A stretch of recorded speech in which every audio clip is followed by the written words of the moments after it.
लाली भाग भाग, जल्दी भाग लाली,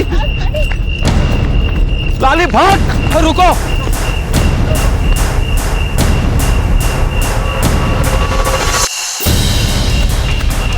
और रुको बेटा, भाग, रुको लाली, भाग लाली, अभी बताता हूँ, चल।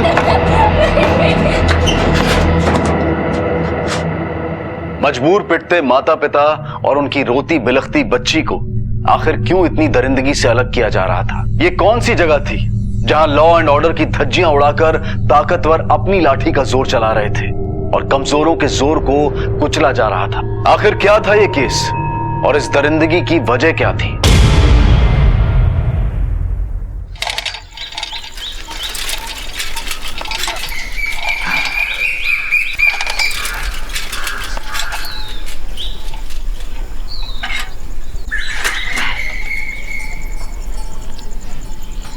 आज का दिन कब तो बड़ो हो गया हो ना। शाम होने तक तो ऐसे लागे हो कि जैसे 14 बरस का बनवास काट लिया हो मैंने। अरे सुन तो मारी रानी, जरा मुस्कुरा तो। देख देख, मैं थारे लिए केल आया, गजरा। आपने सोनो चांदी अपने पास ही रखो, रसोई में घने काम से मने। अरे सुन तो।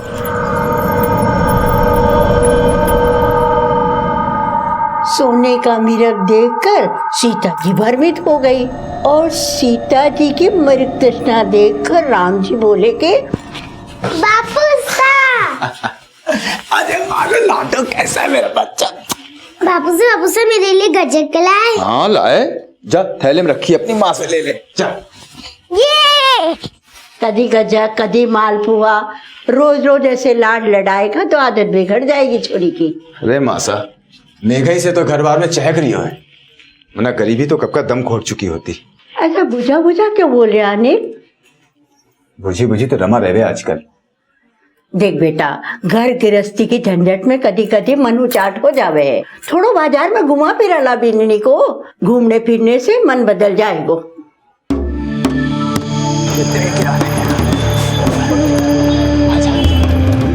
पापा मुझको ये चाहिए। कितने का भैया? हाँ ये 50 रुपए का।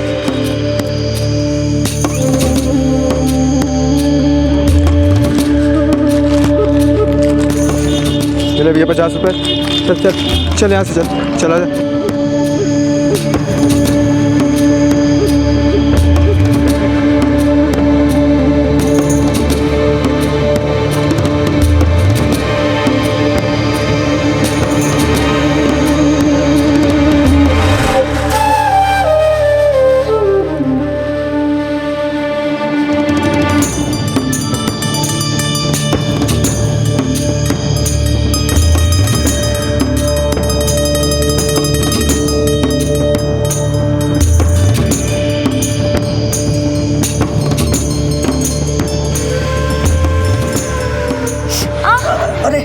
दूसरी पहना देता हूँ, दूसरी। कोई चौकी सी दिखाओ भैया। चौकी सी? हाँ अभी दिखा देता हूँ। हाँ जी, हुई ना कोई बात। अच्छा कितने की है ये? बस 500 रुपए की। 500 रुपए? ना, ये तो महंगी है। आप पहन कर तो देखिए, दाम तो मैं कम कर दूंगा। चल रमा, चल उठ यहाँ से, उतार चूड़ी उड़ी। अरे पर चूड़ी, मैंने कहा चल, चूड़ी, आजा आजा। मन चूड़ी। अरे चल ना, चूड़ी बाद में ले। चल चूड़ी वाला।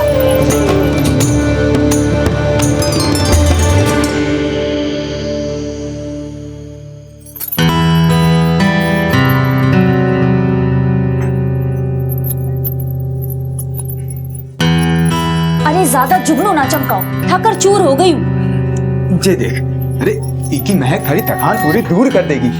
जे देख तो। माने ना जिलाओ, तकिया लगाओ और सो जाओ, मने भी नींद आ रही है।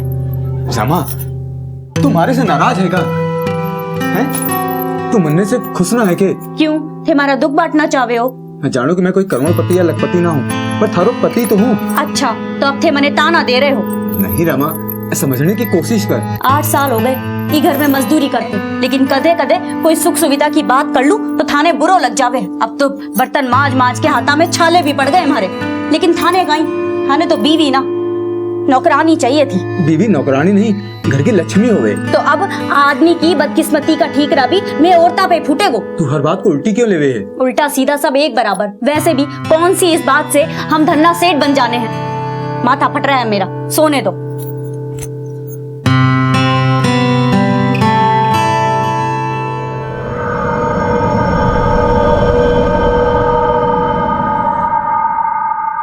बिल्लो ना इन्हें एटीएम कार्ड के में है मेगा रानी। और माता ये एटीएम ने मशीन में डालो और पीसा धड़ा बाहर। क्या बात करे, मशीन से पीसा? हाँ, 100 का 500 का नोट धपा बाहर। अरे भाई सुबोध, गम्मा खड़ी भाई साहब। घड़ी गम्मा न खोज न खबर, अचानक कैसे? भाई साहब अंग्रेजी में कह रहे हैं ना, सरप्राइज। बस वो देने आ गया आपको। छुट्टी मिल गई तने? छुट्टी ना मिली, नौकरी छोड़ दी मैंने। और वैसे भी वो सिक्योरिटी गार्ड की नौकरी में क्या धरियो है? नौकरी छोड़ दी, लेकिन अब करेगा क्या? भाई साहब शहर में एक कहावत है, नौकरी और छोकरी दोनों बदलते रहना चाहिए। ये क्या ऊट-पटांग सीख के आया है तू शहर से? अरे माता तू फिक्र मत कर, सिर्फ कहावत सीखी है, तेरे संस्कार ना भूला मैं। लेकिन अब करेगा क्या? बिजनेस। और माता तेरा सुबोध सिंह बन जावेगो सेठ सुबोध सिंह। फिर देख, गाड़ी बंगला नौकर चाकर सबकी लाइन लगा देगा तेरा सुबोध। मार बच्चे।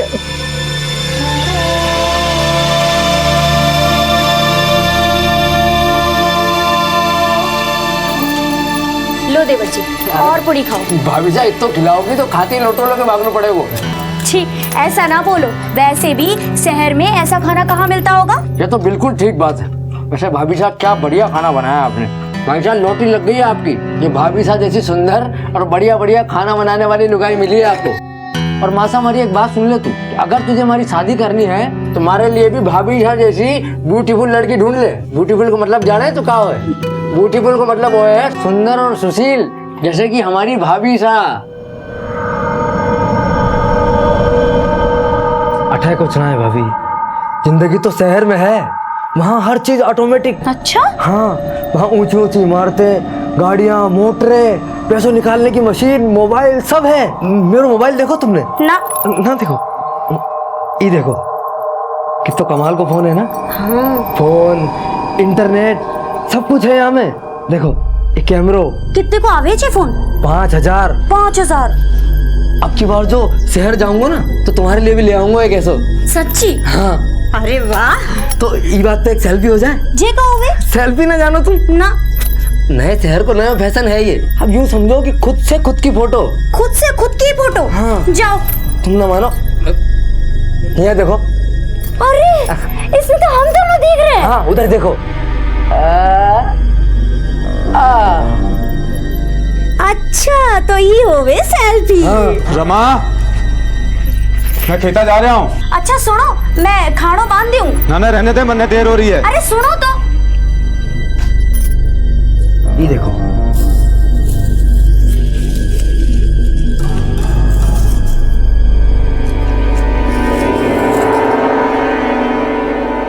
ब्यूटीफुल को मतलब वो है सुंदर और सुशील, जैसे कि हमारी भाभी साहब।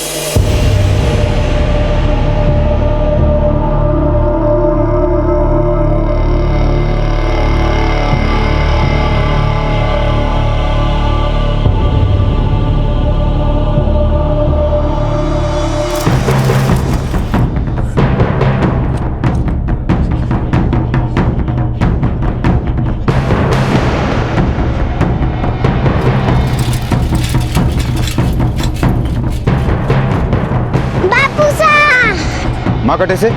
भीतर। और काका? भीतर। तो तू बाहर क्या कर रही है? तुझे कहा ना कि तू अंदर खेला कर। काका साहब ने बोला बाहर खेलने को।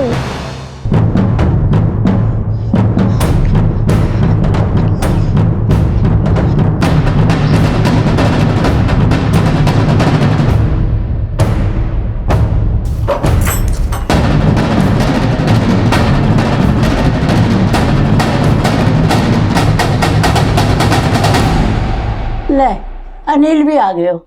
देखो माता, जब तक मैं शहर जाके खुद के लिए घर न बना लेता ना, तब तक हमारे लुगाई लाने की थे सोचो भी ना। पर छोरा, अरे मासा अभी हमारी खेलने कूदने की उम्र है, और तुम जब देखो जब शादी की रट।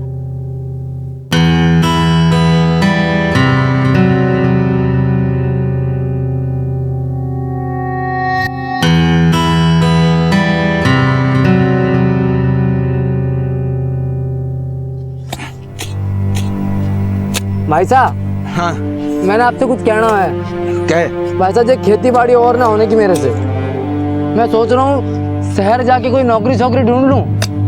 देख सुबोध, दूर के ढोल दूर से ही चौखो लागे हैं, ऐसा बाबू साहब बोलते थे। अरे उनकी मती मारी गई थी, पर मैंने न बनना उनकी तरह किसान, मैंने उनकी तरह मिट्टी खोद खोद के न मरना है। एक बावड़ा मत बन, किसान को बेटा खेती करके ही जिंदा रह सके। अरे क्या खाक जिंदा रह सके है? जिंदगी भर धरती माँ की पूजा कर करके हमारे देश की धरती सोना उगले गा गा के कौन सा किसान कुबेर बन गए आज तक, इधर देखो। और वैसे भी ये जय किसान जय जवान के नारे सुन सुन के आपकी छाती चौड़ी होती होगी, पर मैंने न मरना उनकी तरह मिट्टी खोद खोद की, मैंने बस शहर जाके पैसों कमाना है। सुबोध सही कहता था, पुरखों किसी के काम आई मन ने। आधी जिंदगी बीत गई, न रमा न सुख दे पायो, न बेघा ने अच्छो भविष्य। बस बहुत हुआ वनवास, अब मैं शहर जाऊंगा।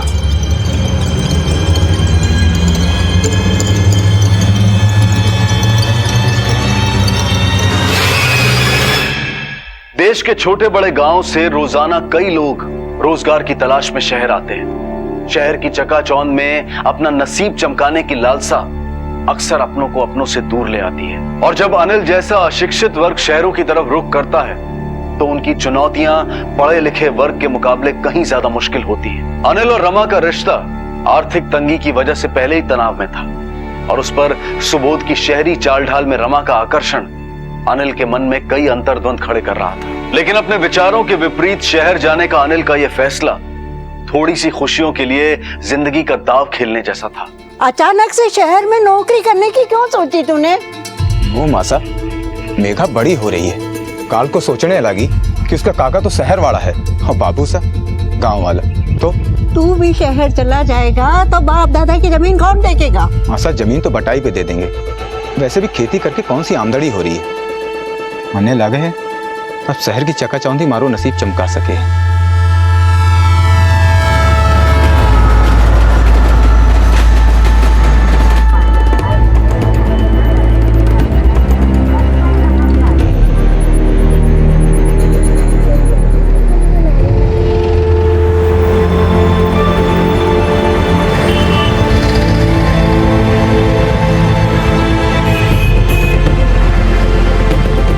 वेटर की नौकरी करेगा?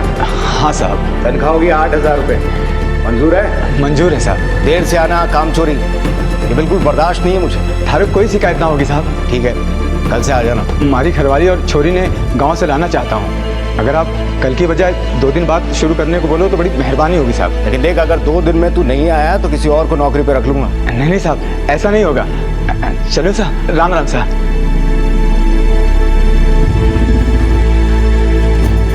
रमा, रमा, मुन्ने शहर में नौकरी मिल गई।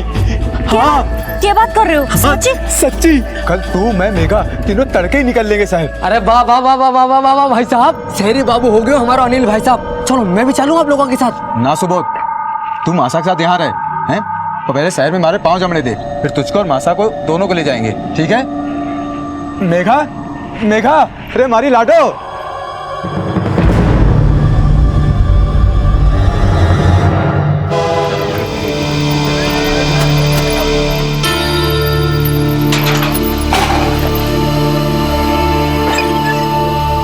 आजा रमा, आजा।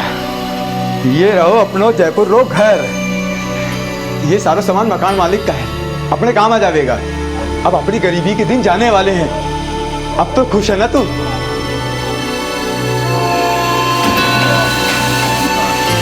ले भाई।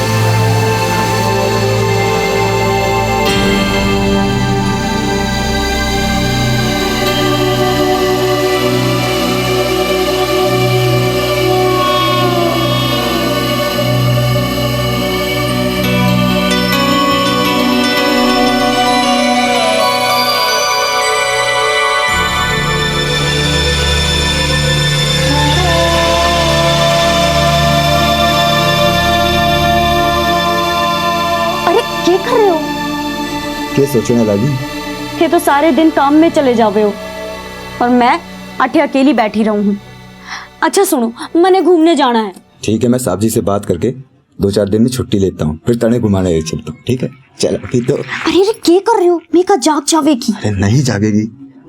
छोड़ो, मैं थक रही हूँ, मैंने सोबा दो। अरे सुन तो मेरी। मैंने नींद आ रही है। अरे रमा सुन तो।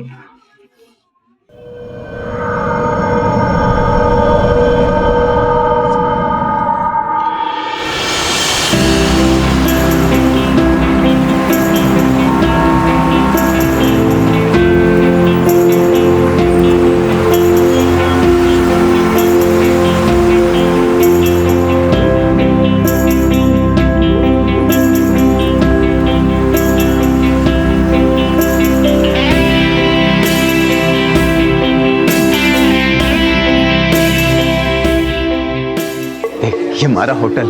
अटे मैं काम करूं। आजा आजा आजा, चल चल तुझे साहब से मिलवाता हूँ। आजा। राम राम साहब, ये हमारी घरवाली गांव से आई है। राम राम। राम राम। बस थोड़ा शहर घूमना चाहे थी, तो मैंने कहा कि खाना वाना।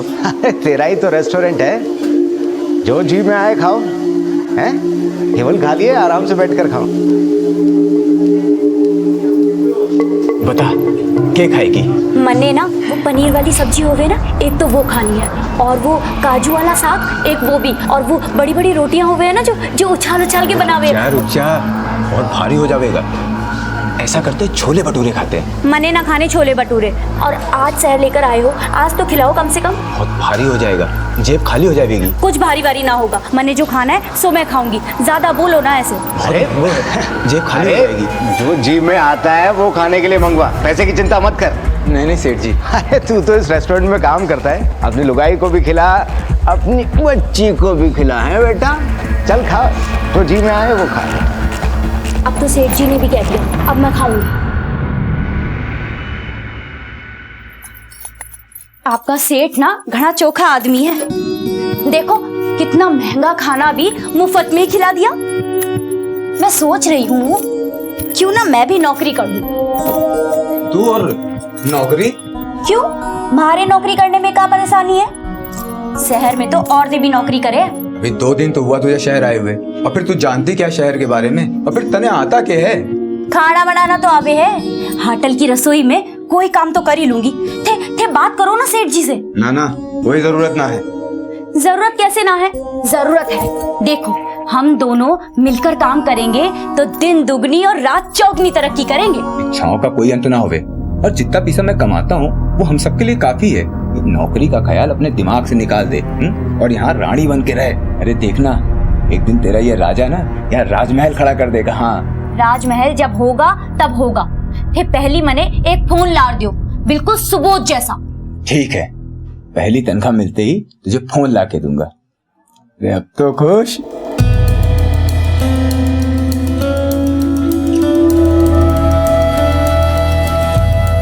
लग रहा है धीरे धीरे सब ठीक हो जाएगा। भगवान करे रमा ऐसे ही खुश रहे। अपने परिवार की खुशहाली को ऐसे ही बनाए रखने के लिए खूब मेहनत करूंगा मैं।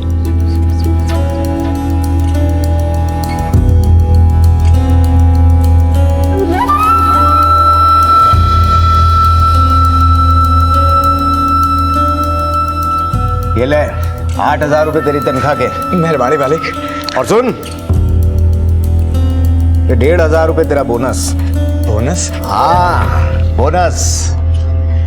इसके अलावा एक बोनस और है तेरी घराड़ी के लिए। अब तेरी घराड़ी नहीं, तेरी बेटी के लिए भी वापस ले आना उन्हें यहाँ, आराम से सह परिवार खाना खिलाने, वो भी बिना पैसों के। मेहरबानी मालिक।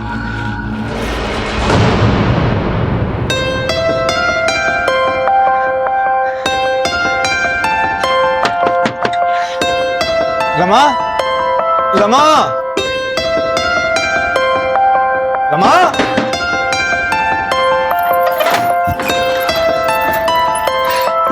रमा जल्दी से आंखें बंद कर।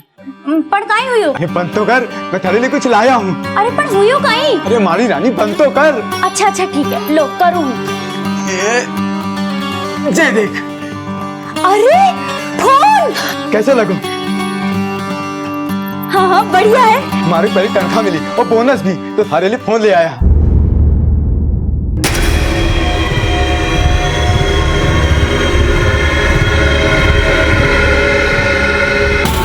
वेलकम भाई साहब। सुबोध तू हाँ, आज सवेरे ही आयो है। आज को दिन कितना अच्छा है ना। आज सुबोध भी आ गयो और आज आपको तनख्वाह भी मिल गई। आपको नया फोन हाँ। दिखाओ तो।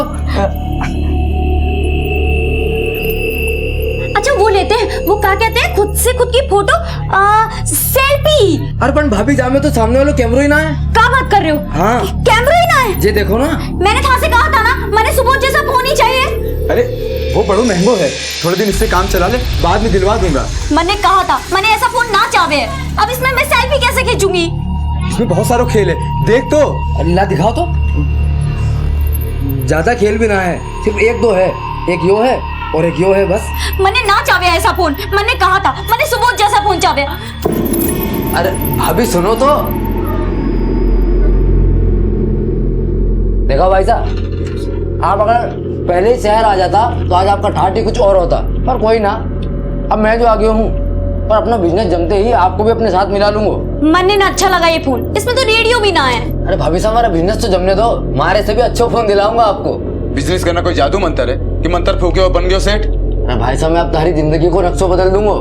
बिजनेस का चक्कर छोड़ और कोई ढंग की नौकरी कर ले। अरे भाई साहब, मैं नौकरी वोकरी करने ना आया। बड़े शहर में बिजनेस करना तो आसान ना है, हैं? कल को पछतावे से अच्छा है कि कोई चोखो निर्णय ले ले। सुन, हमारे होटल में एक वेटर की जगह खाली है, तू कल चल मेरे साथ, साहब से बात करूंगा, दोनों भाई मिलकर काम करेंगे। मैंने ना बनना है वेटर वेटर, अपनी नौकरी अपने पास रखो।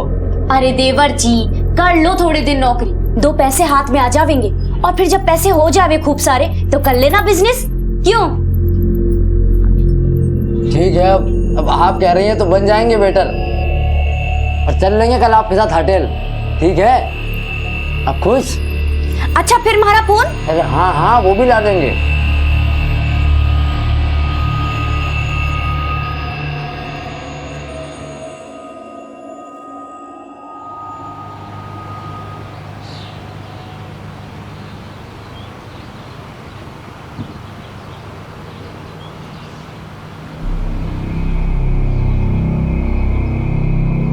साहब, पिछला 1 महीना से ना हमारा बड़ा बेटा को फोन लग रहा है, ना हमारा छोटा बेटा को फोन लग रहा है। अब बैठिए मौसी। आइए माता जी।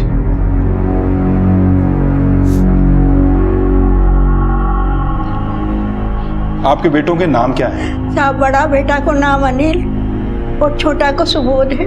2 महीना पहला हमारो बड़ो बेटो अनिल अपनी घरवाली और बच्ची का साथ यहाँ जयपुर में रहने आया था। बाद में सुबोध भी उनके साथ रहने लग गयो। ये सब रहते कहाँ हैं? साहब, मैं उनको पतो भी को नहीं जानू।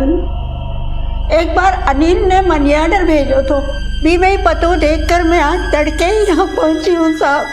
यहाँ के देखो साहब तो घर में तालों लग रहे तो अड़ोसी पड़ोसी से पूछो, पर कोई पतो नहीं चलो साहब। भाई जी, हाँ जी, ये पता बताओ कूड़ा को है? इनके सामने वाला घर है, कोने वाला है। हाँ ये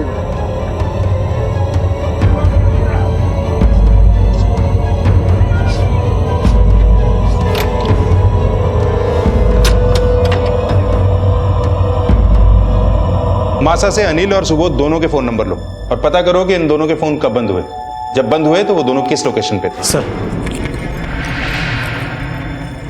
आपके बेटों की किसी से कोई दुश्मनी वगैरह थी? साहब, गांव में तो कोई दुश्मनी नहीं थी, शहर की मैं नहीं जानू।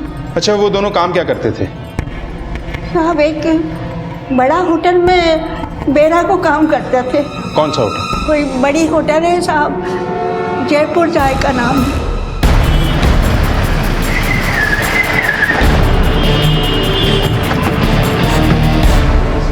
हाँ सर, वो दोनों यहाँ पर वेटर थे, लेकिन मैंने 1 महीने पहले ही दोनों को बाहर निकाल दिया था। क्यों? उन्होंने मेरे गले से 10,000 रुपए गायब कर दिए थे। तो सेठ, तमीज से बात करो, आपकी भी रेस्पेक्ट है। छोड़ लग रही हूँ कहीं। वो था जनाब बाजे घना, पक्का पैसे तूने निकाले। देखो सेठ, हमारे पे गलत इल्जाम लगा रही हो। अबे साले, ये सब लोग मेरे पुराने नौकर हैं और तू नया है। चल निकाल पैसे। सुबोध ऐसा नहीं कर सकता साहब। तो फिर तूने निकाले हैं पैसे? तू भी तो नया है। हाँ नाना साहब, आप गलत सोच रहे हो। अब बकवास बंद करो, निकालो दोनों को यहाँ से बाहर। और हाँ, 24 घंटे के अंदर अंदर अगर मुझे मेरे पैसे वापस नहीं मिले तो जेल में डलवा दूंगा। अरे निकालो यहाँ से बाहर। थारे पीछे लौटा देंगे साहब, थारे पीछे लौटा देंगे साहब। तुमने पुलिस कंप्लेंट की? नहीं सर। क्यों नहीं की? दरअसल बड़े भाई पर मुझे दया आ गई, बोला कि वो पैसे वापस लौटा देगा। बड़ा वाला भाई बहुत सीधा था, लेकिन वो छोटा वाला एक नंबर का हरामी था। तो उसने तुम्हारे पैसे लौटाए? नहीं सर, अनिल ने वादा तो किया था, लेकिन फिर वो कभी लौट के ही नहीं आया। साहब उस सुबोध की सजा उस बेचारे अनिल को भुगतनी पड़ी। साहब चोरी अनिल ने ना करी, चोरी सुबोध ने की है साहब। तुमने देखा था सुबोध को चोरी करते हुए?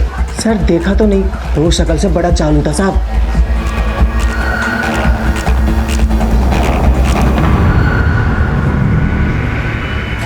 हेलो, अरे पुलिस यहाँ पर आ चुकी है।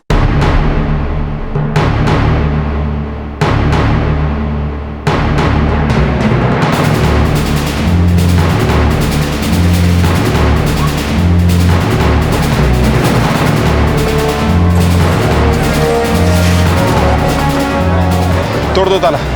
सुन, पत्थर ले गया।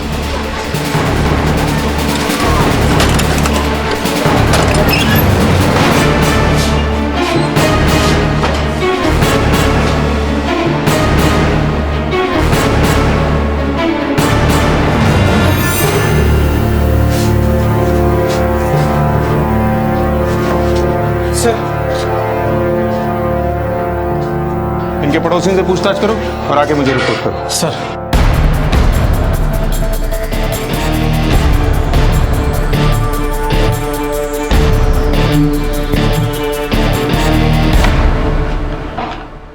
सर, अनिल के पड़ोसियों से पूछताछ करने पर मालूम चला है कि 20 दिन पहले तक अनिल अपनी घरवाली और बेटी के साथ में वहां रह रहा था। सुबोध भी 1 महीने पहले तक उनके साथ में था, लेकिन आखिरी दिनों में दिखाई नहीं दिया। और सर, एक पड़ोसी ने यह भी बताया है कि उन आखिरी दिनों में सुबोध एक दिन घर पे आया था जब अनिल घर पे नहीं था। सुबोध कब आया था उनके घर? सर, नौकरी से निकालने के 1 हफ्ते बाद, यानी 8 अगस्त को। बड़े भाई की गैर मौजूदगी में ही सुबोध उनके घर क्यों आया? सर, सुबोध ने जयपुर जाकर रेस्टोरेंट से 10,000 रुपये चुराए थे। शायद इस वजह से अनिल ने उसे घर से बाहर निकाल दिया। और तब हो सकता है सुबोध अपनी भतीजी मेघा से और भाभी से मिलने के लिए आया हो। दोनों भाइयों की मोबाइल डिटेल्स? सुबोध का फोन 10 अगस्त से बंद है, जब अपनी भाभी से मिलने के लिए गया था। उसके 2 दिन बाद से उसकी लास्ट लोकेशन भी उसी एरिया के आसपास थी जहां अनिल किराए पर रहता है। और अनिल का फोन कब बंद हुआ? सर, उसका फोन तो सुबोध के वहां जाने के 2 दिन पहले से ही बंद है, यानी 6 अगस्त से। और हाँ सर, अनिल के घर से जो हमें मोबाइल बॉक्स मिला था उसका IMI नंबर ट्रेस हो गया है। लोकेशन बेनाड के आसपास की है और इस इलाके में अनिल के साथ काम करने वाले वेटर विक्रम का भी घर है। उठा के लाओ उसे। Yes sir.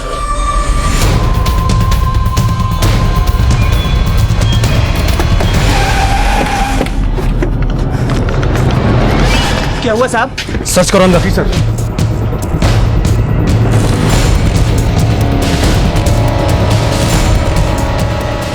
ये रहा सर अनिल का मोबाइल। साहब मैंने कुछ नहीं किया साहब। बता ये अनिल का फोन तेरे पास क्या कर रहा है? कहाँ है अनिल? साहब मैंने ना पता साहब अनिल का है। साहब मैं सच बोल रहा हूँ, अनिल ने खुद ये मोबाइल मुझे बेचा था। नौकरी से निकाले जाने के बाद उसे कुछ पैसों की जरूरत थी साहब। नौकरी से निकाले जाने के कितने दिन बाद बेचा था ये मोबाइल? ये कोई 8 या 10 दिन बाद साहब। 8 या 10 ठीक याद नहीं है, लेकिन जब अनिल की बीवी हमारे सेठ से मिली थी उससे ठीक 2 दिन पहले साहब। क्या अनिल की बीवी तेरे सेठ से मिलने आई थी? हाँ साहब। तो क्या सेवा की जाए आपकी? सेठ जी, आप अनिल को दोबारा से नौकरी पर रख लीजिए। चोरी सुबोध ने की होगी, ये ऐसा काम ना कर सके हैं। बड़ा विश्वास है अपने आदमी पे। सेठ जी, ये तो बहुत भोले हैं। इन्होंने तो सुबोध से अपना रिश्ता भी खत्म कर लिया। ये तो खुद सुबोध को दोषी माने हैं। अब आप ही बताइए, अगर ये झूठे होते तो ऐसा काम करते?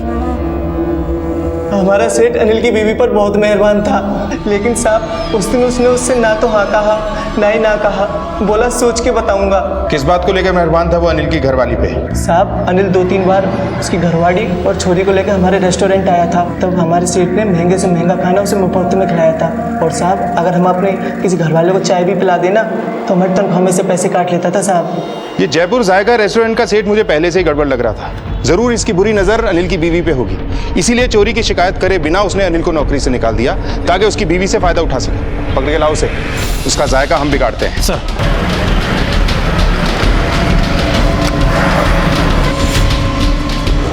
तुम्हारा सेठ कहाँ है? वो तो कल से नहीं आए। उनका नंबर दो। हाँ जी।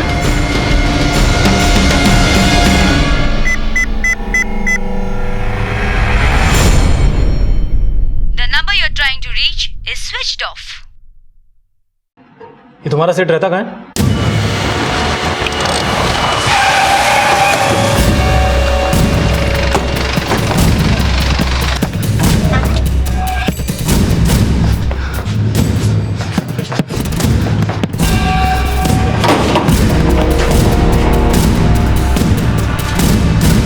हेलो सर, जयपुर जाकर रेस्टोरेंट के सेठ राजेश का घर और मोबाइल दोनों बंद है और कल से वो रेस्टोरेंट पे भी नहीं आया। उसका फोटो हर जगह सर्कुलेट करो, पता करो कि भागकर गया कहाँ है। Okay sir.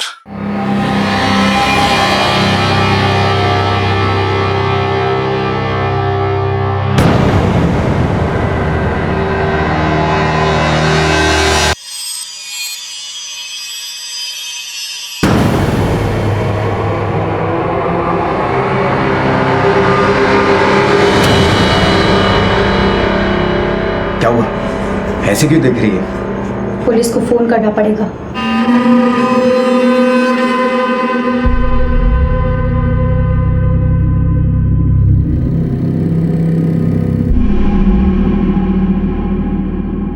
बापू साहब हम घर कब जाएंगे?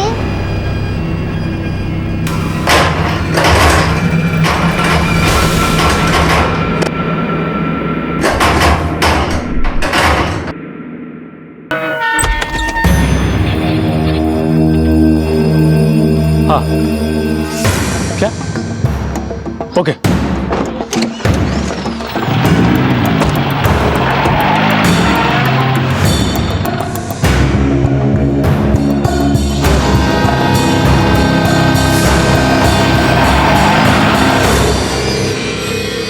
पहले तूने हमसे ये छुपाया कि अनिल की बीवी तुझसे मिलने आई थी, फिर इसी से फोन करा के अपने अड्डे का ठिकाना बता दिया। क्या चक्कर है ये सब? सर मैं डर गया था कि कहीं अनिल मुझे जान से ना मार दे। वो बावली बुद्धि कभी कभी बहुत ही खूंखार हो जाता था। वो बावला है या तू हमें बावली बूझ समझ रहा है? कहाँ गायब हो गया था अचानक से? गायब कहाँ हुआ था सर? मुझे तो जैसे ही पता चला कि आप लोग मुझे ही ढूंढ रहे हैं तो मैंने सामने आने में ही भलाई समझी। और आप क्या कर रही थी इसके साथ? साहब हमारे देवर ने इनके गले से पैसे चुराए थे, जिसकी वजह से इन्होंने हमारे आदमी को भी नौकरी से निकाल दिया।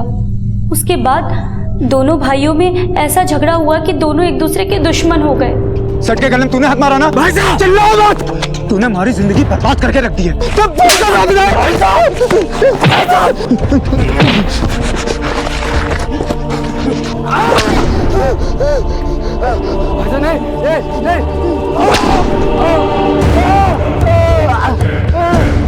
और झगड़े के बाद जब ये घर आए तो मन्ने भी उल्टा सीधा सुनाने लगे। यूं कहीं हो गया? खून कहीं बह रहे हो? कहीं हुई बताओ ना। और सबूत कटे है। खबरदार, जो थारी जबान पे उस कमीने का नाम भी आयो। यहाँ कहीं लेबा कह रहे हो? ताको भाई लागे वो। और मैं थारो खसम प्यारो है कि वो यूं कहीं नाम शनाम पकड़े होते। पता ना सबूत के साथ उनकी के कहा सुनी हुई, जिसके बाद वो हमारे पे गंदा गंदा लांछन लगाने लगे। मारे से ना रहा गया साहब। छोड़ो मने, देवर ला गया वो मारा, और देवर भाई के समान हो गए। समझा कुछ? 8 साल हो गए हमारा ब्याह को, और अगर मैं इतनी बुरी लागू तो जान से मार दो मने, लेकिन ऐसा लांछन ना लगाओ। उसके बाद पता ना उसके जमीर ने उससे के कहा कि वो हमारे से आके माफी मांगने लगा।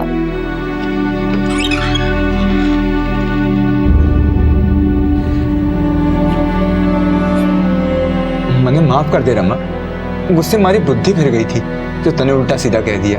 मने माफ कर दे रमा, मने माफ कर दे।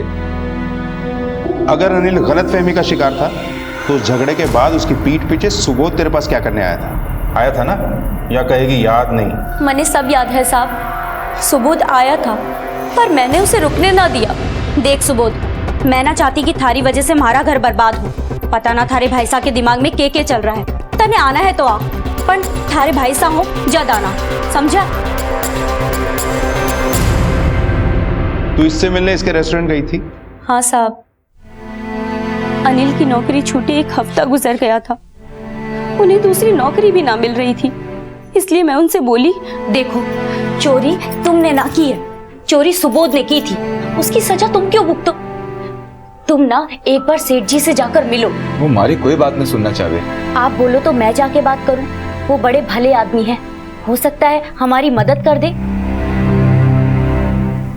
फिर मैं सेठ जी से मिली और सेठ जी ने हमें अपने घर की रसोई में काम दे दिया और रहने को कमरा भी।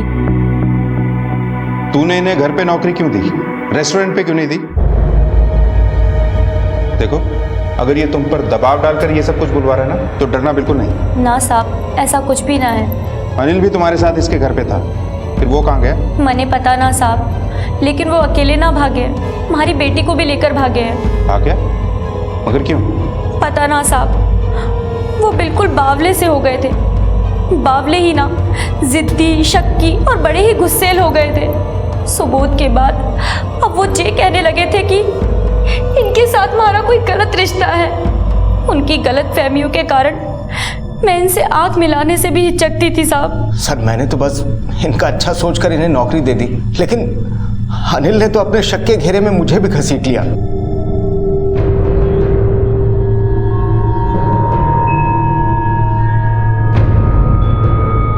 मैं उन्हें समझाने की कोशिश करती तो वो हमारे पे ही बिगड़ते।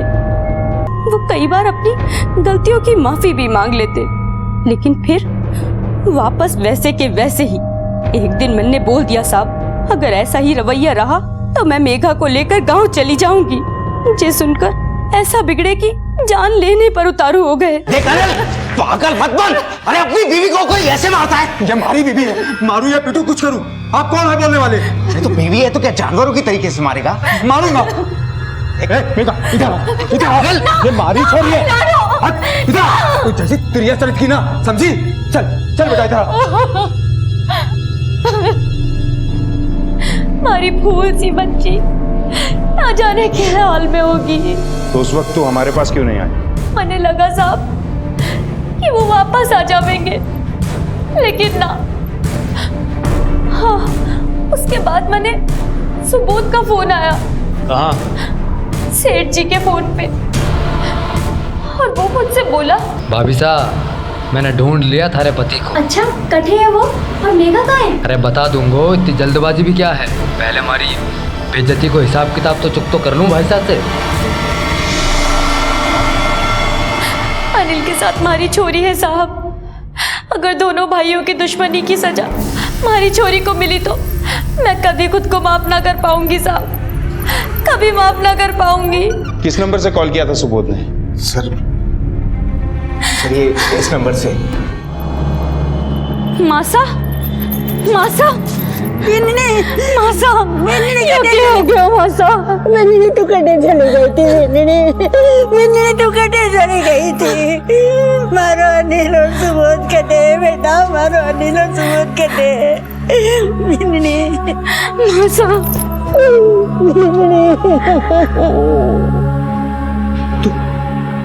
तू मारी मेघा है, मारी मेघा, सिर्फ मारी।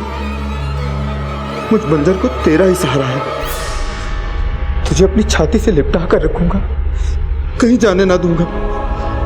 तू मारी मेघा है, किसी को ना ले जाने दूंगा, किसी को ना ले जाने दूंगा। हाँ। सर, सुबोध ने जिस नंबर से फोन किया था वो ट्रेस हो गया है। फोन अभी भी ऑन है, लोकेशन दादी के फाटक के आसपास की है।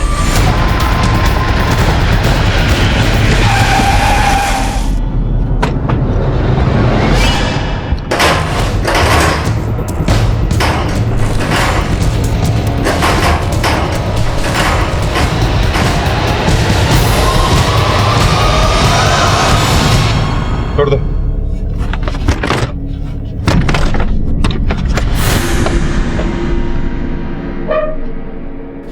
चलो बंदी।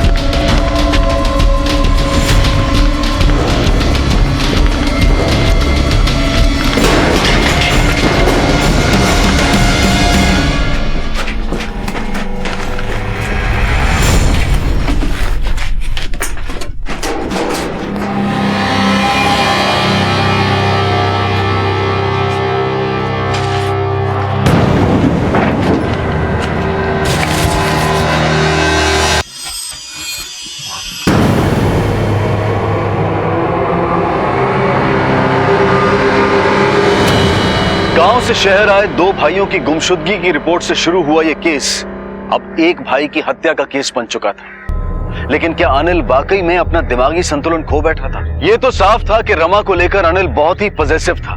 पराये मर्दों का रमा को देखना तक भी अनिल को बर्दाश्त नहीं था, और रमा ने भी कहा था कि अनिल की इसी आदत ने उसे शक्की बना दिया था। पहले तो उसने अपनी बीवी और अपने छोटे भाई के रिश्ते को इस शक की भेंट चढ़ाया, और फिर रमा पर अपने मालिक राजेश के साथ रिश्ता रखने का लांछन लगाकर न सिर्फ उसे जलील किया बल्कि उसके साथ मारपीट भी की। लेकिन अपनी बेटी मेघा के साथ रमा की जिंदगी से चले जाने के पीछे उसका मकसद क्या था? सर, सुबोध की पोस्टमार्टम रिपोर्ट। कल बॉडी मिलने के 24 घंटे पहले ही सुबोध की गला घोंट कर हत्या कर दी गई थी। यानी रमा के पास उसका कॉल आने के करीब 4 घंटे बाद? हाँ सर, और सर बॉडी पर खरोंच के निशान भी मिले हैं। रमा ने बताया था कि दोनों भाई एक दूसरे को दुश्मन समझते हैं। हो सकता है हत्या से पहले दोनों भाइयों के बीच में हाथापाई हुई होगी। लेकिन अनिल का सुबोध की लाश को उस कार्टून बॉक्स में रख के भाग जाना कुछ अजीब नहीं लग रहा? 3212S और 5H, उस फार्म हाउस पे ऐसे दूसरे कार्टून बॉक्स भी नहीं थे। पता चला वो जगह किसकी है? हाँ सर, वो जगह किसी मनोहर नाम के आदमी की है, और इस मनोहर का ऑफिस यहीं झोटवाड़ा में है। डोमेस्टिक जॉब एजेंसी है उसकी। चलो फिर इस मनोहर से भी मिलते हैं।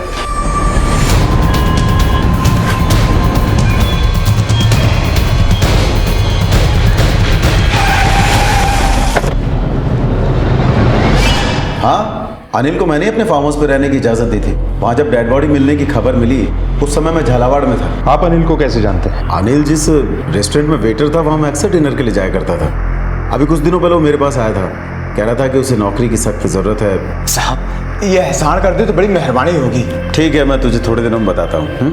आपके फार्म हाउस पे क्या नौकरी करता था वो वहाँ नौकरी नहीं कर रहा था, सिर्फ ठहरा हुआ था। वो अपनी बेटी के साथ आया था, कह रहा था कि उसके पास रहने का कोई ठिकाना नहीं है। तो मुझे इस पर दया आ गई। जब तक तेरी नौकरी का इंतजाम नहीं हो जाता ना, तू जाकर मेरे फार्म हाउस पे रह ले। बड़ी मेहरबानी साहब, बड़ी मेहरबानी। हाँ ठीक है ठीक है। और जब तक मैं उसके लिए नौकरी ढूंढता मुझे उसके कांड के बारे में पता चला। फिर तो आप सुबोध को भी जानते होंगे? सुबोध? हाँ, अनिल का भाई। वो भी तो जयपुर जाकर रेस्टोरेंट में वेटर था अनिल के साथ। उससे भी मैं वहीं मिला था। कुछ दिनों पहले उसका भी फोन आया था नौकरी मांगने के लिए। फिर आपने क्या कहा? मैंने उसे भाव ही नहीं दिया। ये अनिल जितना सीधा लगता था ये सुबोध उतना ही चालाक था, इसलिए मैंने उसे टाल दिया। लेकिन मैं तो खुद हैरान हूँ ये सोचकर कि अनिल ने सुबोध का मर्डर कर दिया। आपने सुबोध को बताया था कि अनिल आपके फार्म हाउस पे रुका हुआ है? हाँ, उसने बातों बातों में मुझसे पूछा था अनिल के बारे में, तो मैंने बता दिया। कब फोन आया था उसका? 4 दिन पहले, बुधवार को। सुबोध की लाश हमें इस कार्टून बॉक्स में मिली। आप बता सकते हैं ये कार्टून बॉक्स किस चीज़ का है और इस पे जो लिखा है उसका क्या मतलब? मुझे नहीं पता साहब। मुझे नहीं लगता कि ऐसा कोई कार्टून बॉक्स फार्म हाउस पर पहले से था। अनिल ही लाया होगा सर इसे। सर, सुबोध ने 4 दिन पहले यानी बुधवार के दिन ही रमा को फ़ोन किया था, जिसके बाद रमा हमसे मिली थी। रमा का कहना था कि पिछले कुछ दिनों से अनिल काफी हिंसक हो गया था, एकदम साइको की तरह बर्ताव कर रहा था। अनिल के साथ उसकी बेटी भी है। इससे पहले कि उसके पागलपन का शिकार उसकी बेटी या कोई और बने, हमें अनिल को पकड़ना होगा। उसे ढूंढने का काम तेज कर दो। Okay sir. और उस कार्टून बॉक्स के बारे में भी पता लगाओ। मुझे लगता है कि सुबोध के मर्डर में इस बॉक्स का कोई ना कोई लिंक जरूर है। पता करो कि 3212S और 5H ये कोई कोड वर्ड है या कोई और रहस्य। सर। और इस मनोहर के बारे में भी छानबीन करो, कहीं जॉब एजेंसी की आड़ में कोई इलीगल धंधा तो नहीं करता है? जी सर।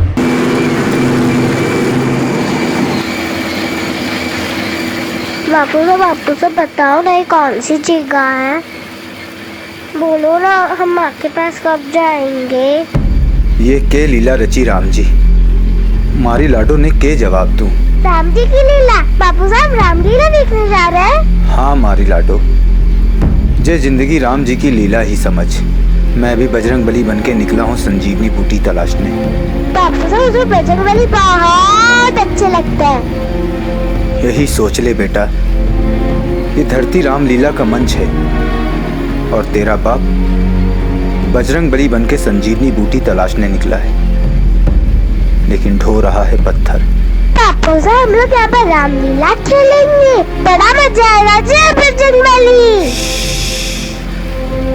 ये लंका है लंका, यहाँ रावण सेना के लोग घूम रहे हैं। अगर इस तरह से बोलेगी तो बंदी बना लेंगे। हाँ बापू साहब। गांव से शहर का रुख करने वाला एक किसान आज एक खाना बदोश की तरह भटक रहा था, और उसके साथ उसकी बेटी भी, जो कभी गांव से नौकरी की तलाश में निकला था। आज पुलिस उसे हत्यारा मानकर तलाश रही थी। अपने हालात को कोसता हुआ अनिल अब कहां आ पहुंचा था। क्या वो वाकई पुलिस से भाग रहा था या वो खुद किसी की कैद में था? ऐसी कौन सी जगह मौजूद था वो जिसे वो लंका की संज्ञा दे रहा था?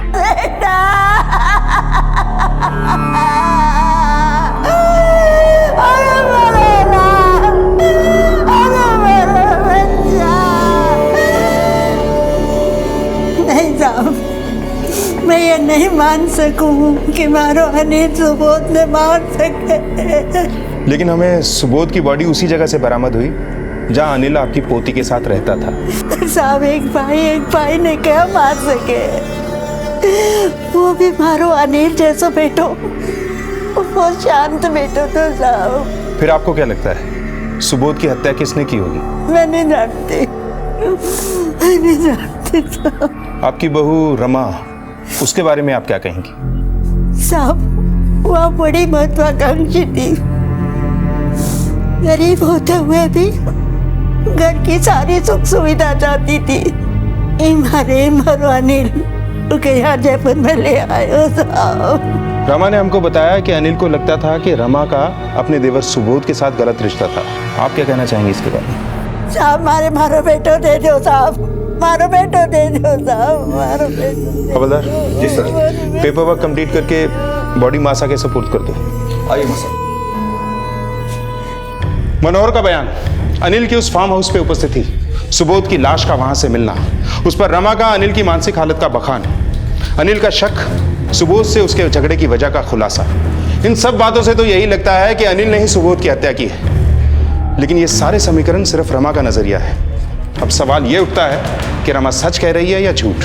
मीना, रमा का उस रसिया राजेश के ऊपर विश्वास करके उसके साथ रहना, यह भी गड़बड़ लगता है। इस सारे केस को समझने से पहले हमें रमा के चरित्र को समझना होगा। सुबोध ने अपने जिस नए नंबर से रमा को कॉल किया था, उसकी कॉल डिटेल्स और फोन लोकेशंस का पता लगाओ, और राजेश के रेस्टोरेंट से चोरी हुए 10,000 रुपयों की कहानी का भी, क्योंकि हो यह भी सकता है कि ये सारी कहानी राजेश बना रहा हो और वो रमा को मजबूर कर रहा हो। सर, सोने का हिरन सिर्फ एक छलावा था, और उस छलावे का सहारा लेकर रावण ने सीता जी का हरण कर लिया। फिर सीता जी की खोज में राम जी जंगल जंगल भटकने लगे। जैसे हम माँ की खोज में भटक रहे। बोलो ना बापू साहब, हमको माँ कब मिलेगी? बापू साहब, खून। नहीं, एक खून थोड़ी है, ये तो रंग है, लाल रंग। नहीं बापू साहब, एक खून है। अरे ये लाल रंग है, देख कहीं मुझे दर्द हो रहा है, देख देख। मैंने तुझे बताया था ना, ये रामलीला का मंच है और मैं हूँ बजरंग बली। ये देख, जय हनुमान। अब ये बजरंग बली इस लंका में आग लगा देगा। बोल सियापति रामचंद्र की जय। सियापति रामचंद्र जी की जय। बापू से देखो रावण सेना।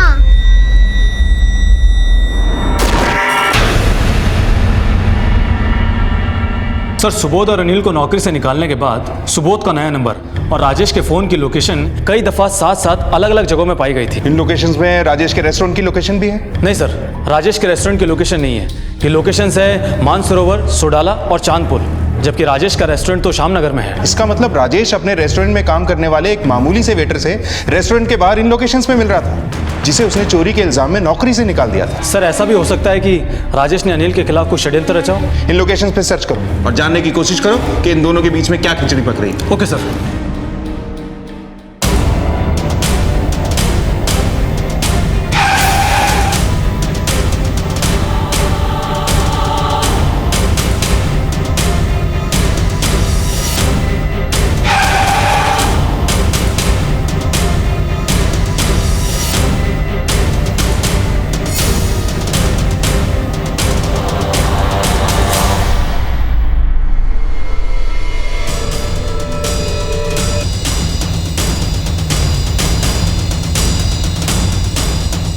सर, सुबोध और अनिल को नौकरी से निकाले जाने के 3 दिन बाद की है फुटेज, जबकि रमा बता रही थी कि जिस दिन दोनों भाइयों को नौकरी से निकाला गया था उस वक्त दोनों भाइयों में खूब झगड़ा हुआ था, और अनिल ने तो सुबोध के साथ रिश्ता रखने का लांछन भी लगाया था रमा पर। ये औरत तो सच में तिरछित निकली।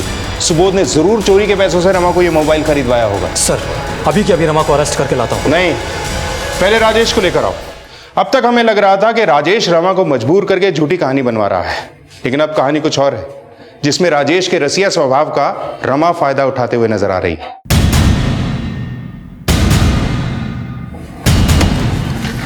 अरे सर, सर मेरी डायरी। अरे डायरी ना, तुझे भी लेके जाएंगे, चल। अरे सर पर थोड़े से सर, लेकिन हुआ क्या? अरे सर बात तो सुनिए एक बार। हाँ सर, रमा अक्सर मेरा मोबाइल यूज किया करती थी। तेरा मोबाइल ही नहीं, वो तुझे भी यूज किया करती थी। मैं समझा नहीं सर। ये बता कि अनिल वाकई मेघा को लेके भाग गया या कहानी कुछ और ही है? नहीं सर, वो सच में मेघा को लेकर भाग गया था। और अनिल के शक में कितनी सच्चाई है कि रमा के साथ तेरा भी गुटरगुन चल रहा है? नहीं सर, आप गलत समझ रहे हैं। देख, जो भी है सच सच बोल दे। तू तो रमा के प्यार में गूंगा हो गया है, पर रसिया बाबू, रमा तुझसे प्यार नहीं करती, तुझे बावली बूच बना रही है। मीणा? हाँ सर। दिखाओ। ये फिल्म तब की है जब रमा अनिल के साथ तेरे घर पे रहती थी। क्या तेरे सामने भी सुबोध से ऐसे ही मिला करती थी? क्या सुबोध तेरे घर भी आया करता था? नहीं सर, वो कमीना कभी मेरे घर नहीं आया। इतना गुस्सा सुबोध के लिए? कहीं तैने ही तो नहीं मार डाला उसे? नहीं सर, मैंने उसे नहीं मारा। हाँ, जलन की वजह से, क्योंकि तू एक बदचलन औरत से प्यार करने की भूल कर बैठा था, है ना? देख, सीधे सीधे बता दे कि रमा के साथ मिलकर क्या माया जाल रचाया तूने। सर ये सारा माया जाल रमा का रचाया है। मैं इस बारे में कुछ नहीं जानता। मैंने उस बदचलन औरत से प्यार किया और वो सुबोध के साथ। अनिल और सुबोध को नौकरी से निकालने के बाद रमा मेरे पास आई। उसने तब सिर्फ अनिल को नौकरी वापस देने की बात नहीं की, बल्कि वो खुद भी नौकरी करना चाहती थी। इसलिए मैंने उन दोनों को अपने घर पर नौकरी दे दी और रहने की जगह भी। इसीलिए ही ना कि तू रमा के साथ। सर तब तो ये ख्याल मेरे दिमाग के अंदर ही थे, लेकिन इन ख्यालों को हवा रमा ने खुद दी। अनिल नहीं चाहता था कि मैं रमा से बातचीत करूं, लेकिन वो मुझे कुछ नहीं कह पाता था।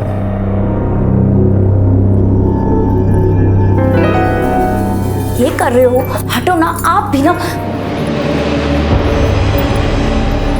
तुम, मने लगा आप होगे, लेकिन ये तो मैं रसोड़े में काम कर रही थी। मने ना पता हो ये सब के, मने ना पता हो। सर रमा ने बड़ी चालाकी से अनिल को बुद्धू बना दिया। उसके बाद अनिल ने मेरा घर छोड़ने का मन बना लिया।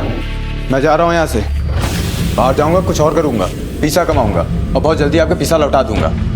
चल रहा मैं यहाँ से। हाँ, मुझे लगा रमा और मेरी प्रेम कहानी खत्म, लेकिन उसी दिन रमा मेरे पास आई और बोली, ये मैंने बस अड्डे पे अकेला छोड़ के चले गए और मेघा ने भी साथ ले गए। वो तो तुम दोनों को साथ लेकर गांव के लिए निकला था। ना ना, ये हमारे से बदला लेना चाहते थे, इसीलिए इन्हें यकीन था कि आपके और मेरे बीच में रिश्ता है। मैंने इस अनजान शहर में अकेले छोड़ गए। किसी तरह से मैं आपके घर का पता ढूंढती ढूंढती आई हूँ। और रमा को मैंने अपने साथ रख लिया। मैं उसे अपनी बीवी की तरह साथ रख रहा था, लेकिन अनिल रमा और मेघा को लेकर तेरे घर से कब गए? आप अनिल को पहली बार ढूंढते हुए जब मेरे रेस्टोरेंट आए थे, उसके तकरीबन 2 हफ्ते पहले। लेकिन आपके जाते ही मैंने सारी बातें रमा को बता दी थी। हेलो, अरे पुलिस यहाँ पर आ चुकी है। फिर रमा ने ही सारी कहानी बनाई। पहले मैं जो कुछ बोल रहा था सब कुछ रमा के कहने पे बोल रहा था। फिर सुबोध की हत्या की क्या कहानी है? क्योंकि तूने और रमा ने जो बयान दिया उससे सुबोध की हत्या का शक अनिल पे गया। मैं और कुछ नहीं जानता। मैंने जो कुछ किया रमा के कहने पे ही किया। रमा कहाँ है इस वक्त? मेरे घर पर। मीणा? हाँ सर। रमा को लेके आओ। सर।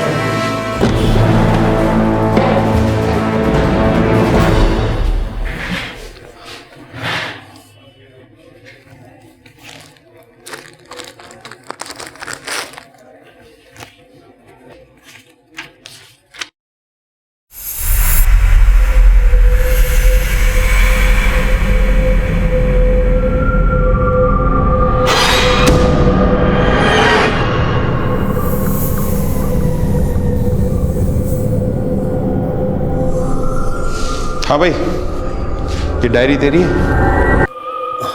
हाँ सर। इसमें ये कोड वर्ड में क्या लिखा है? ये सर, ये तो रेस्टोरेंट में जो सामान आता है उसका हिसाब है। तेरा हमें भी तो समझा, ये क्या हिसाब है? सर ये S12 यानी शुगर 12 किलो, O32 यानी ऑयल 32 लीटर, ये होलसेलर की लिखावट है जिसके यहाँ से हमारे यहाँ सामान आता है। तो इस कार्टून बॉक्स में तेरे होलसेलर ने तुझे सामान भेजा था? Yes sir. तू बता सकता है ये 32 लीटर ऑयल, 12 किलो शुगर और 5 किलो हल्दी उसने कब तुझे बेचा था? हाँ सर, वो डायरी। यस सर, 18 सितंबर को। 18 सितंबर। 20 सितंबर को सुबोध की लाश इस कार्टून बॉक्स में मिली। पोस्टमार्टम की रिपोर्ट के हिसाब से 24 घंटे पहले उसकी मौत हुई थी, यानी 19 सितंबर। 18 सितंबर को ये कार्टून बॉक्स तेरे रेस्टोरेंट में आया, तो 19 सितंबर को मनोहर के फार्म हाउस पे कैसे पहुंच गया?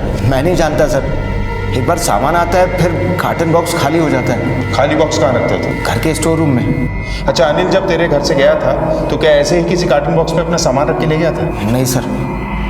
मनोहर के बयान के मुताबिक अनिल 9 सितंबर से उसके फार्म हाउस पे रह रहा था। फिर 19 सितंबर को सुबोध की हत्या करके कार्टून बॉक्स लेने तो राजेश के घर गया नहीं होगा। इसका मतलब सुबोध की हत्या फार्म हाउस पे नहीं की गई, बल्कि बाहर कहीं उसे मारकर उसकी बॉडी को कार्टून बॉक्स में रखकर फार्म हाउस पे लाया गया। फिर राजेश के घर से कार्टून बॉक्स रमा ने निकाला, या राजेश अभी भी हमसे झूठ बोल रहा है? हो भी सकता है, लेकिन ये बात तब तक प्रूव नहीं हो सकती जब तक रमा हमारे हाथ न लग जाए। फिलहाल तुम ऐसा करो कि 9 से 19 सितंबर तक रमा और सुबोध कहाँ थे ये पता लगाओ। सर।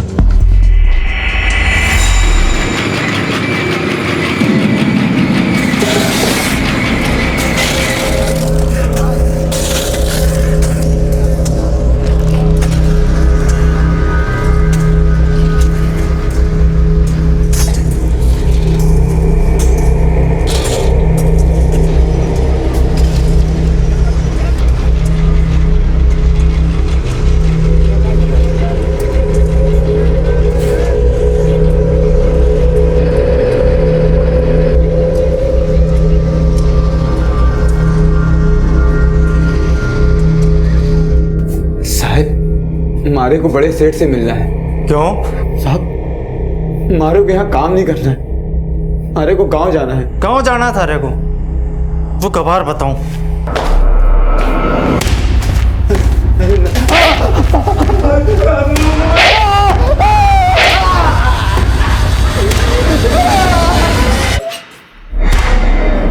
क्यों यो क्यों मार रहे हो इन्हें? जनार्दन सेठ यो गांव जाना चाहे है, यहाँ काम को नहीं करना चाहे। अरे वाह दूरी दास्ता, थारी जिंदगी ऊपर वाला की देन है, पर तू है मारा हाथ की कठपुतली। तो तना जया न चावा नाचनो पड़सी, और अगर ज्यादा तना तनी करी ना तो काम से भी जाओगा और जान से भी।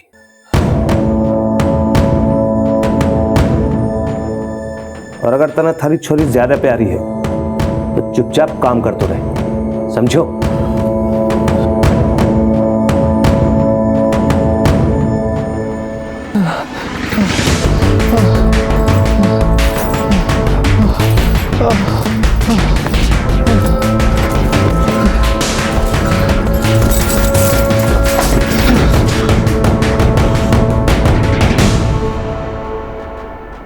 अनिल एक बहुत बड़ी साजिश का शिकार हुआ था। एक तरफ उसे अपने छोटे भाई का हत्यारा साबित करने की कोशिश की गई, और दूसरी तरफ उसे जेल के कैदियों से भी बदतर जिंदगी जीने पर मजबूर किया गया। अनिल और मेघा एक ऐसे दलदल में फंस गए थे जहां से निकल पाना उनके बस में नहीं था। अनिल की तरह यहां सैकड़ों आदमी, औरतें और बच्चे बंधुआ मजदूरी की बेड़ियों में बंधे थे। पुलिस की छानबीन में यह तो साफ हो गया था कि सुबोध की हत्या में अनिल का नहीं बल्कि इसमें रमा का हाथ था। लेकिन रमा को गिरफ्तार करने से पहले पुलिस वो रास्ते तलाशने में जुटी थी जहां से यह पता चल सके कि सुबोध की हत्या के बाद अनिल और उसकी बेटी मेघा का क्या हुआ। सर, 18 सितंबर को रमा और सुबोध की फोन की लोकेशन एक ही थी, और हैरानी की बात तो यह है कि तब सुबोध के फोन से मनोहर को कॉल हुआ था। अनिल के फार्म हाउस पे आने से पहले भी सुबोध ने मनोहर को कॉल किया था। तब हो सकता है रमा सुबोध के साथ हो। तब तारीख क्या थी? 6 सितंबर। 6 सितंबर को सुबोध ने मनोहर को फोन किया, मान लो रमा उसके साथ थी। फिर 9 सितंबर को अनिल मेघा और रमा के साथ राजेश के घर से चला गया। फिर उसी दिन रमा राजेश के घर वापस आई, और उसी दिन मनोहर ने अनिल और मेघा को अपने फार्म हाउस पे ठहराया। कहीं ऐसा तो नहीं सुबोध ने मनोहर को यह कॉल अपनी नौकरी के लिए नहीं बल्कि अनिल की नौकरी के लिए किया था? सर, मुझे भी ऐसा ही लग रहा है, क्योंकि 18 सितंबर को रमा मनोहर के टच में भी थी और सुबोध की भी। और 19 सितंबर को उसने हमारे पास आकर झूठा बयान दिया कि सुबोध जानता है कि अनिल कहाँ है, और वो गुस्से में उसको मार भी सकता है। और फिर 20 सितंबर को हमें फार्म हाउस पे लाश मिलती है सुबोध की। अनिल और मेघा फरार। अनिल और मेघा के गायब होने में और सुबोध की हत्या में रमा के साथ साथ इस मनोहर का भी कुछ ना कुछ लेना देना जरूर है। मुझे इस मनोहर के डोमेस्टिक एजेंसी बिजनेस की सारी डिटेल्स चाहिए। सर,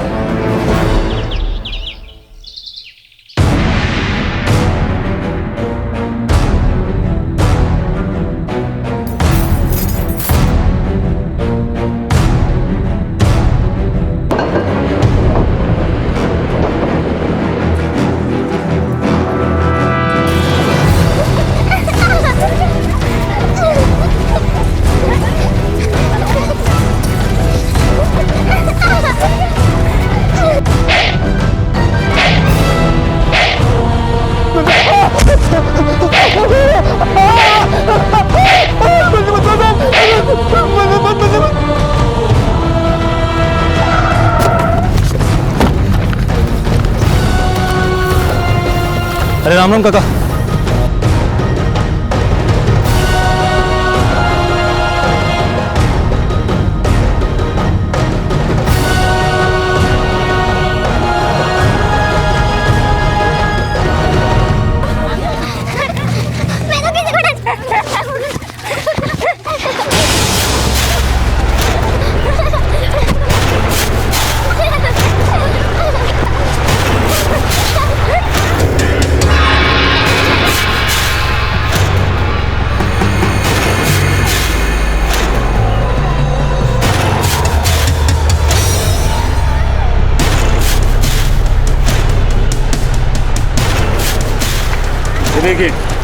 कैसी है?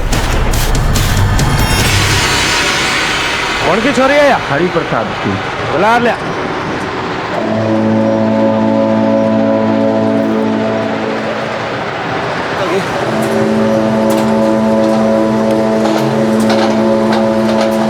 पाए लागू सेठ, पाए लागू। आज रात में थारी छोरी ने ले जा। ऐसा मत कर सेठ, ऐसा मत कर सेठ। अरे रोवा क्यों है? एक रात है थारे करने जत्तो लाड़ा अपनी छोरी से लड़ा सके है, लड़ा ले। रेम कर इस बात पर सेठ। हटा रही तो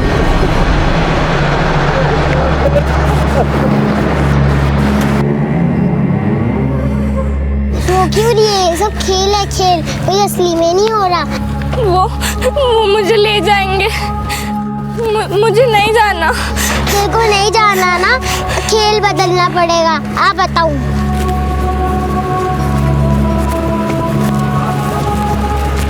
खड़ी हो गई।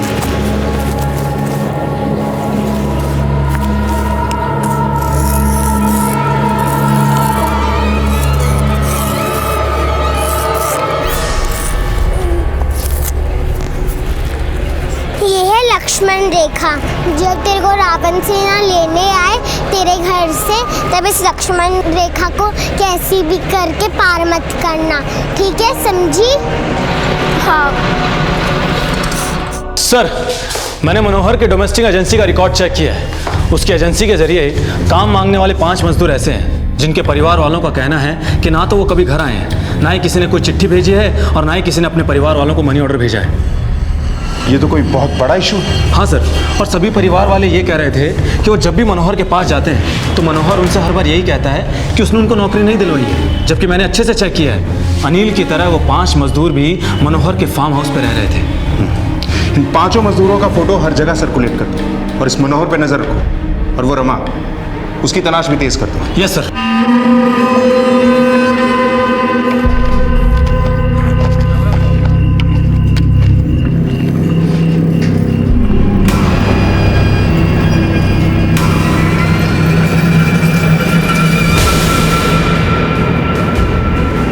लाली भाग, भाग जल्दी भाग लाली, लाली भाग।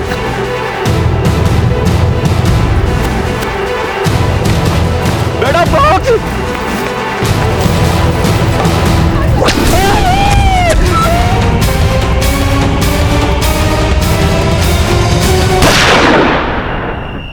बापू साहब, कहीं उन लोगों ने मेरी दोस्त को मार तो नहीं दिया? सर, उन 5 मजदूरों में से एक मजदूर की लाश अलवर में मिली है, जिसका नाम साईं प्रसाद है।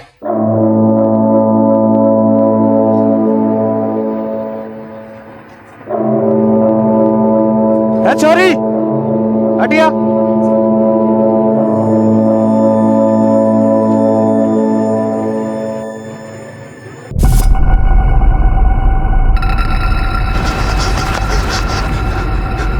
क्या हुआ सेठ?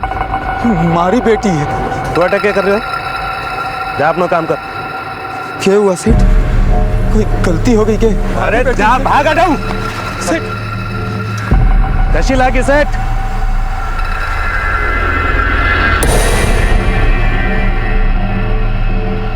हमारी बेटी ने छोड़ देता, हमारी बेटी ने छोड़ देता। आप पूरी जिंदगी आप जो कहोगे वो करूँ कैसा? तूने पूरी जिंदगी वही करना है जैसा मैं कहूंगा। इसमें नई बात कौन सी है? चल भाग यहाँ से।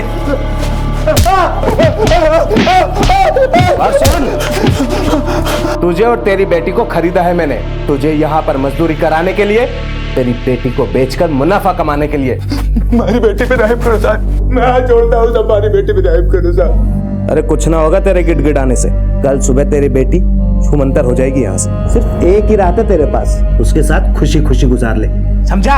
चल। हमारी बेटी को छोड़ दो साहब, मैं अपनी बेटी को डालना चाहूँगा साहब, हमारी बेटी को छोड़ दो साहब, हमारी बेटी को छोड़ दो।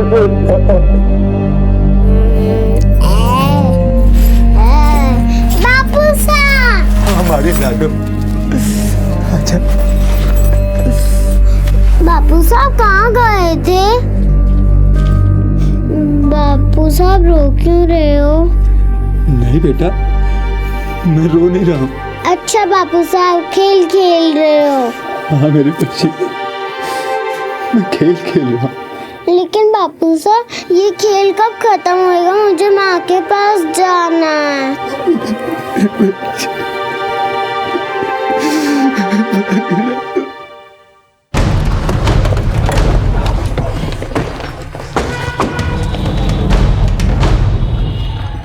सर, साईं प्रसाद की लाश जयपुर अलवर हाईवे के पास नाले में मिली। गोली मारकर हत्या की गई थी। लाश के आसपास या जेब वगैरह में कुछ मिला? नहीं सर। ये साईं प्रसाद अलवर में क्या करने आया होगा? मीना। हाँ सर। इस मनोहर का अलवर कनेक्शन पता करना होगा। अरे कैसी चिंता करो, हे सब लोग 2 घंटा में अलवर पहुंच जाओ। बस एक बार अलवर पहुंचा और काम शुरू। रहनो खानो भी मिलेगा और अच्छी तनख्वाह भी मिलेगी। है भाई, शहर छोड़ के जाओगे तो ही तो 4 पैसे ज्यादा कमाओगे, अपने घर को भी भेज पाओगे, बच्चों को पाल पाओगे।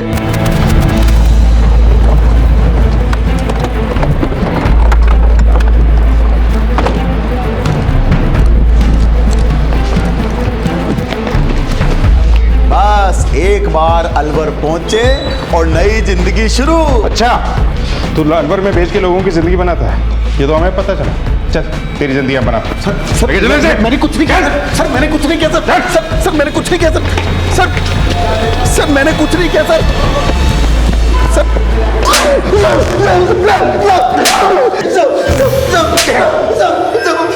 हाँ बता, साईं प्रसाद को तूने ही नौकरी दिलवाई थी ना अलवर में? सब मैं सच कर रहा हूँ, मेरा अलवर से कोई लेना देना नहीं है साहब। अरे तू क्या हमें बेवकूफ समझ रहा है? ये अलवर में किसी जनार्दन नाम के आदमी को कॉल करता था।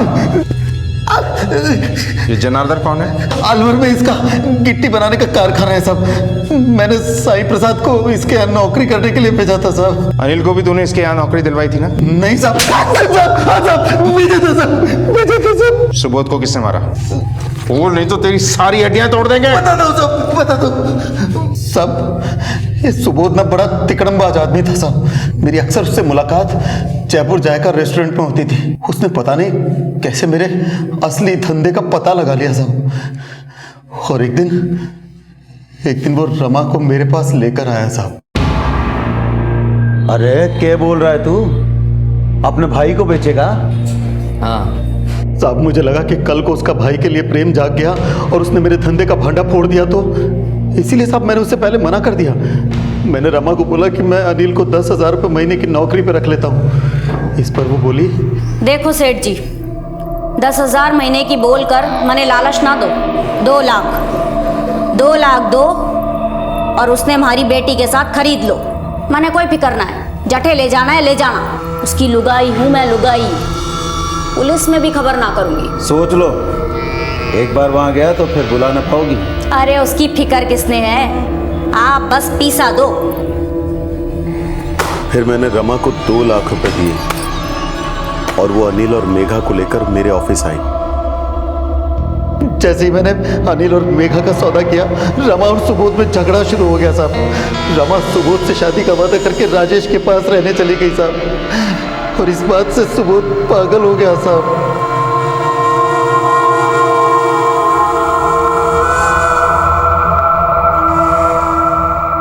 और साहब, जैसे गेहूं के साथ खून पिसता है ना, मैं भी उन दोनों के झगड़े में फंस गया साहब। सुबोध रमा और मुझे ब्लैकमेल करने लगा, कहने लगा कि वो पुलिस के पास जाकर हमारा भांडा फोड़ देगा। पागल हो गया तू? अबे नहीं दे रही तो मैं क्या करूं? देख सुबोध, इसी दौरान आप लोग अनिल की तलाश करने लगे। मैं और रमा काफी घबरा गए थे साहब, इसीलिए मैंने और रमा ने सुबोध को रास्ते से हटाने का प्लान बनाया। रमा ने सुबोध को फोन कर शादी का झांसा देकर मेरे एक फ्लैट पर बुला लिया। हेलो सुबोध, हाँ वो मारे से तने बात कर रही है, तू एक बार मारे से मिल, कल आना। आओ देवर जी बैठो। अरे जे हो कर रहे सब मैं समझ में आ रही है। अरे बैठो तो सही, मैं कह रही हूँ कि है ना,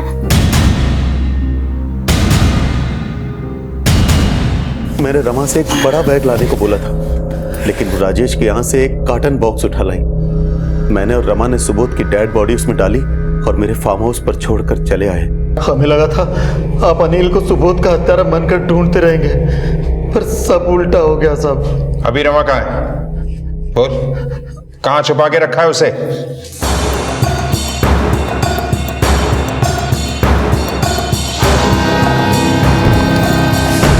चलो रुको, अब बोलेगी या और? मैं हमेशा से चाहती थी साहब, हमारा घरवाला एक रईस आदमी हो, लेकिन ना, हमारे माँ बाप ने हमारे पल्ले ये अनिल बांध दिया। उसका छोटा भाई शहर में अच्छे पैसे कमा रहा था, लेकिन फिर भी वो पुरखों की दुहाइयां देता रहा और गांव में ही सड़ता रहा हमेशा। और जब अनिल ने शहर आने का फैसला किया, तब तक मैं ये जान चुकी थी कि वो बड़ा आदमी ना बन पाएगा। इसीलिए मैंने ही सुबोध को शहर में बुलाया। फिर उन दोनों भाइयों के बीच झगड़ा हो गया और नौकरी छूट जाने के बाद अनिल मने वापस गांव ले जाने की सोचने लगा। रमा, बिना नौकरी अब हमारा गुजारा ना होगा, हमें गांव जाना होगा। गांव जाना पड़ेगा? मैं गांव वापस ना जाना चाहती थी, इसीलिए अनिल को शहर में रोके रखने के लिए मैं राजेश से मिली और फिर हम राजेश के घर चले गए। राजेश का घर, पैसा, रोब रुआब देखकर मैं समझ गई थी कि अब सुबोध मारे किसी काम का ना है। लेकिन अनिल को अपनी ज़िंदगी से बाहर करने के लिए मैंने सुबोध की ज़रूरत थी। मैंने सुबोध के साथ मिलकर अनिल और मेघा को मनोहर के पास बेचने की योजना बनाई और मैं सोच ही रही थी कि अनिल को मनोहर के पास कैसे ले जाऊं कि एक दिन अनिल ने मुझे राजेश के साथ देख लिया। ये कर रहे हो आप भी ना, मने लगा आप होगे, पर अनिल ने हमारी बात पे विश्वास कर लिया। देखो जी, ये जो सेठ है ना, मने ठीक आदमी ना लागे, अब हम यहाँ ना रहेंगे। तो ठीक है वे, हम गांव चलते हैं। अरे ना ना ना, गांव जाने की जरूरत ना है, मैंने ना आपके लिए नौकरी ढूंढी है। नौकरी? हाँ रुको मैं बताऊंगी। ये कार्ड ना मैंने आपकी पैंट पर मिला था। इस कार्ड में जो नंबर है ना, मैंने उस पर फोन किया था, उन्होंने नौकरी पक्की कर दी है थारी।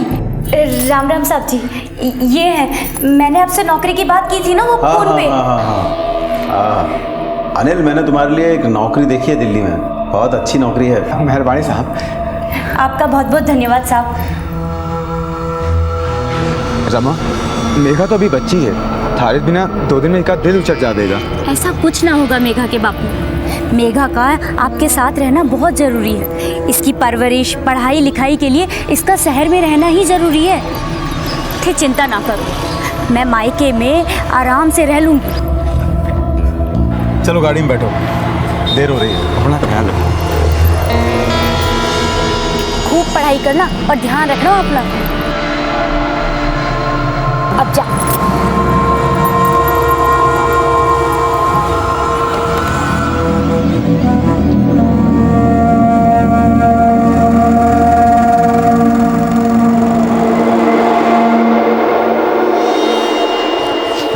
अनिल को कहां बेचा?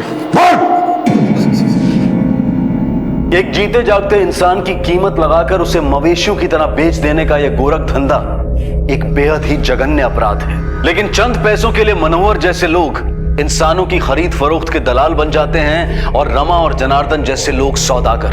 रमा की वजह से अनिल आज इस हाल में आ खड़ा हुआ था जहां उसके सामने उसकी बेटी का सौदा कर दिया गया और वो चाह कर भी उसे बचा पाने में असमर्थ नजर आ रहा था।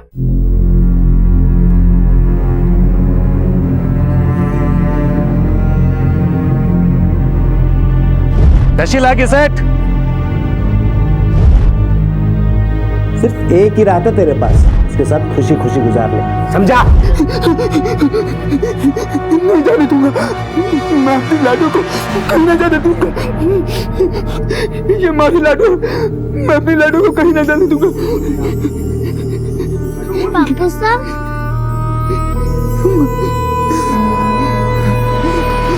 मैं नहीं जाने दूंगा अपनी बेटी को। चल चल, टाइम हो गया तेरी बेटी को ले जाने का। मैं नहीं जाने दूंगा अपनी बेटी को।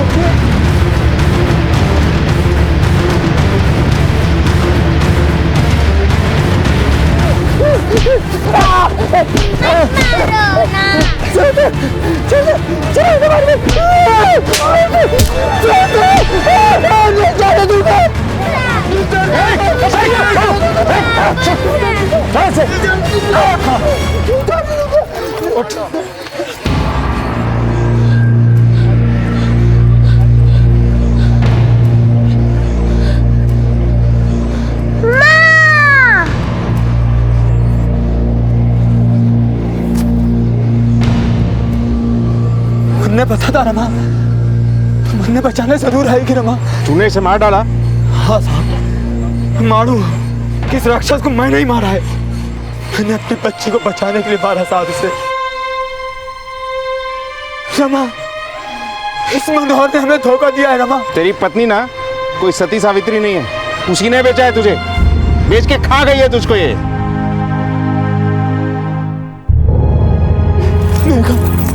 हमारी बच्ची,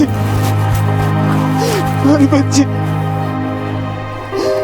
अरे रमा, जब मेरे मन में तेरे बारे में शक होता था तो मैं खुद को कोसता था कि रे बाबले, वो ऐसा नहीं कर सकती। तू तो मेरी सोच से भी ज्यादा कमीनी निकली। तुमने मुझको ही बेच दिया। मैंने तो छोड़, तूने तो अपनी इस कोक की चली को भी बेच दिया। तू है तुझ पर। मैं हमेशा सोचता रहा कि मैं एक अच्छा पति ना बन पाया, पर हाँ, इस बात की खुशी जरूर रहेगी कि मैं एक अच्छा बाप बन के दिखाया। और इसी खुशी के सहारे मुझे जो सजा मिलेगी मैं खुशी खुशी काट लूंगा। बापू साहब, आपने तो बोला था ये खेल खत्म हो गया, तो आप बंदी क्यों बने? अभी ये खेल खत्म ना हुआ है। तेरे बाबा साहब राम जी की तरह वनवास काटने जा रहे हैं। लेकिन तू चिंता मत कर, जब मैं वनवास काट के वापस आऊंगा तब तक तू समझ चुकी होगी कि असल में जिंदगी का खेल कभी खत्म नहीं होता।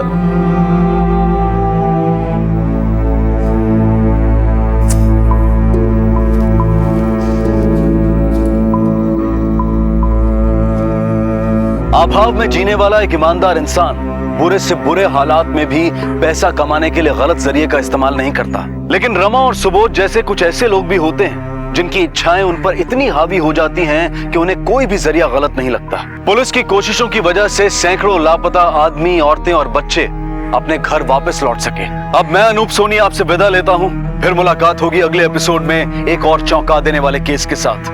तब तक अपना और अपने परिवार का ख्याल रखें और देखते रहें क्राइम पेट्रोल डायल 100। सबक 1 को सीख हम सबको। जय। क्राइम पेट्रोल्स के और भी दिलचस्प कहानी देखने के लिए हमारे चैनल को सब्सक्राइब करें और बेल आइकॉन दबाना न भूलें।